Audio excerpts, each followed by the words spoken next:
Pelajaran bahasa Arab kelas 3, Asmaul Hayawanat. Assalamualaikum warahmatullahi wabarakatuh. Bagaimana kabarnya anak-anakku sekalian di rumah? Alhamdulillah, luar biasa. Allahu Akbar. Yes.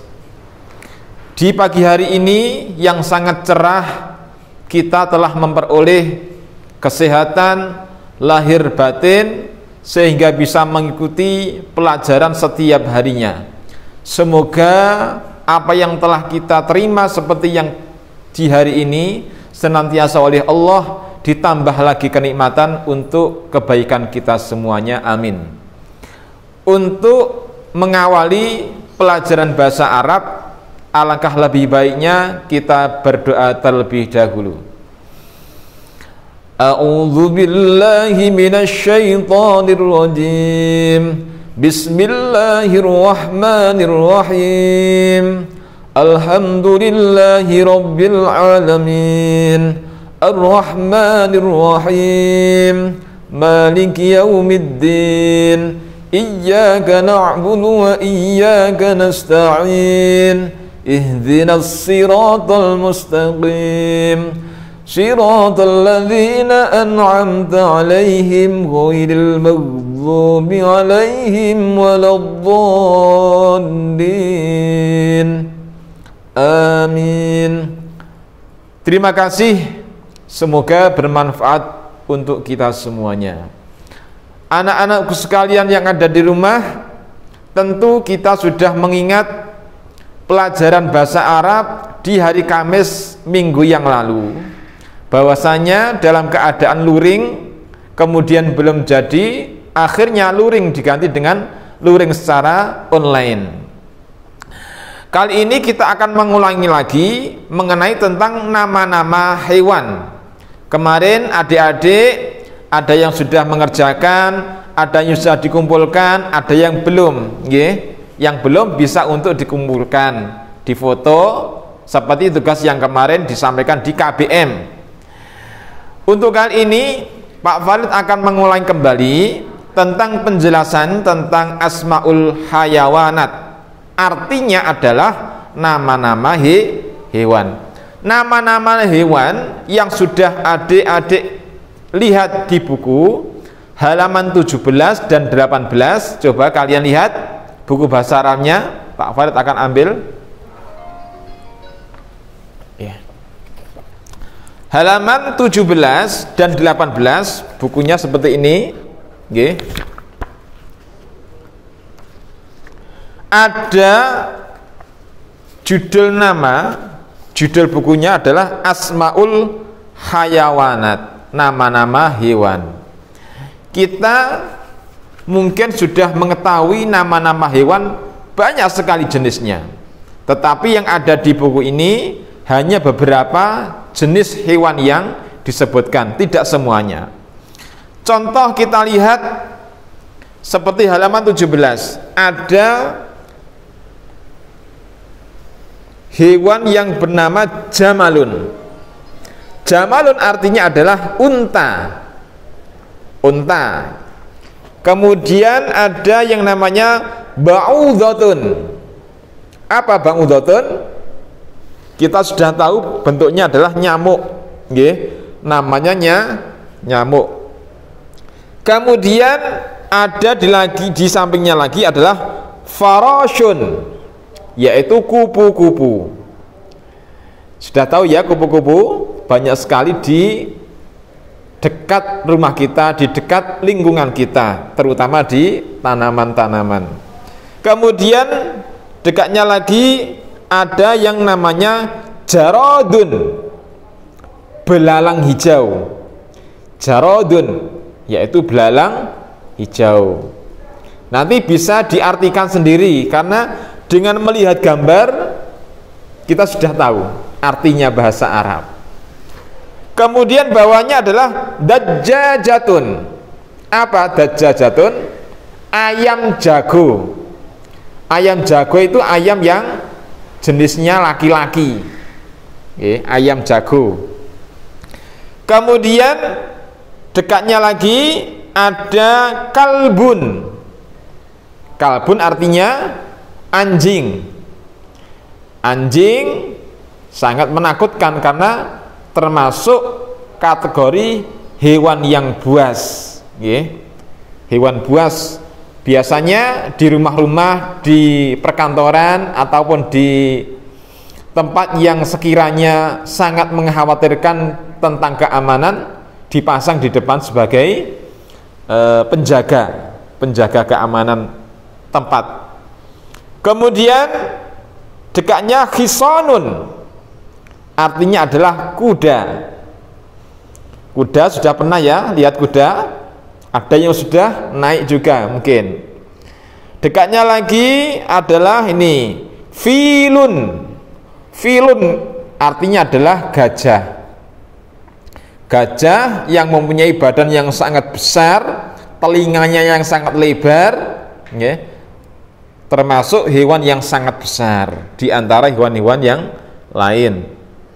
Kemudian bawahnya adalah tawusun. Tawusun itu apa gambarnya?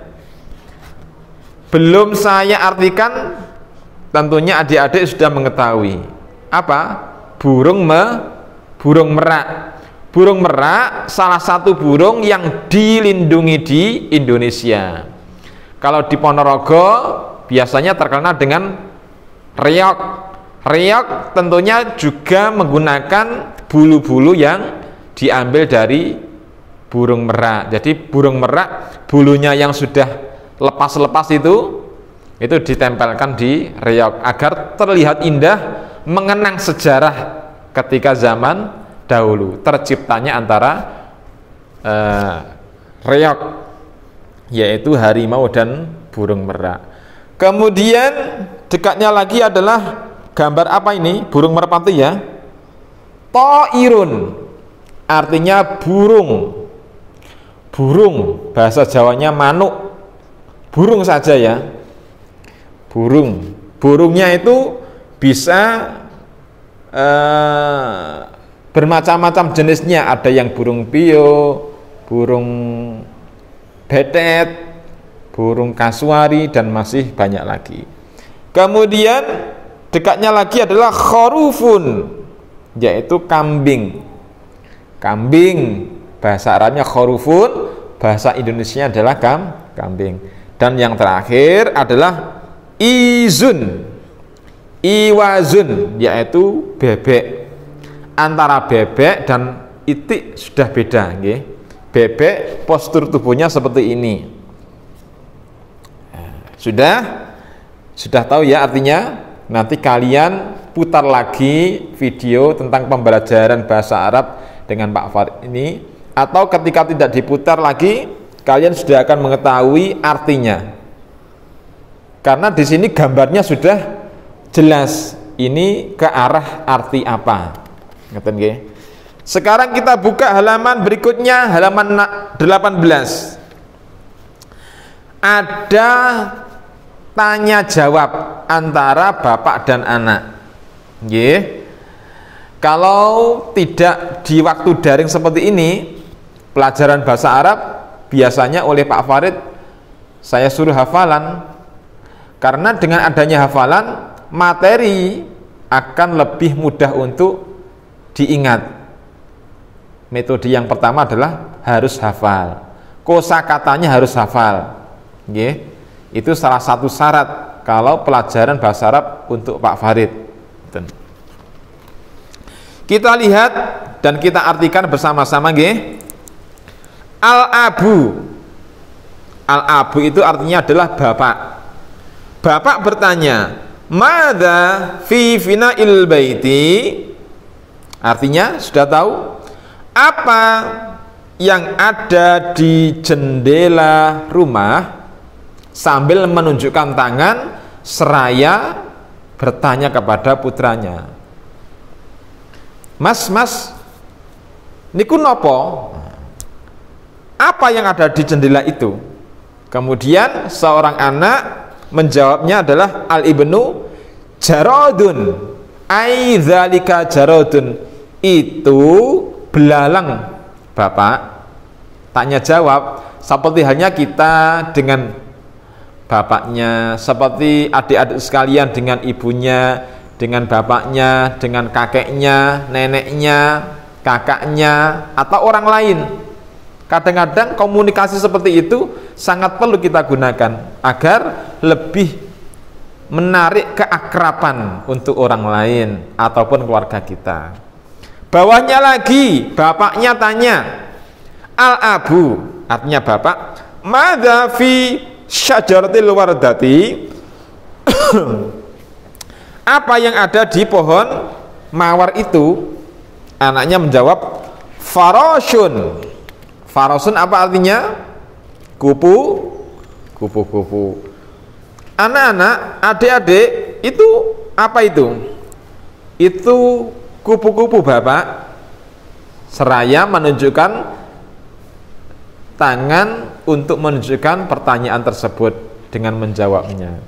Kemudian bawahnya bapaknya tanya lagi, wa madza fi yadika, dan apa yang ada di tanganmu? Ya, jawabnya bagaimana? Ba'udhatun, yang ada di tangan saya adalah nyamuk. Nyamuk itu juga bahaya kalau kita tidak mengusirnya, karena kesempatan nyamuk untuk menghirup,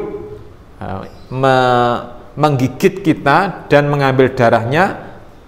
Yang dikhawatirkan bisa jadi darahnya orang lain masuk ke darah kita, akhirnya terjadi demam berdarah, atau kuman-kumannya masuk, itu nyamuk. Kemudian bapak seraya menyampaikan pernyataan kembali, hahaha toyib, ya terima kasih, bagus seperti itu. Ini artinya.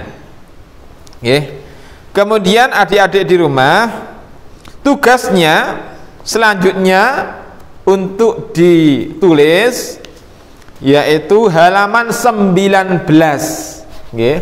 Halaman 19 kata soal jawab ini antara seorang guru dan siswa, ditulis halaman 19 dan halaman 20.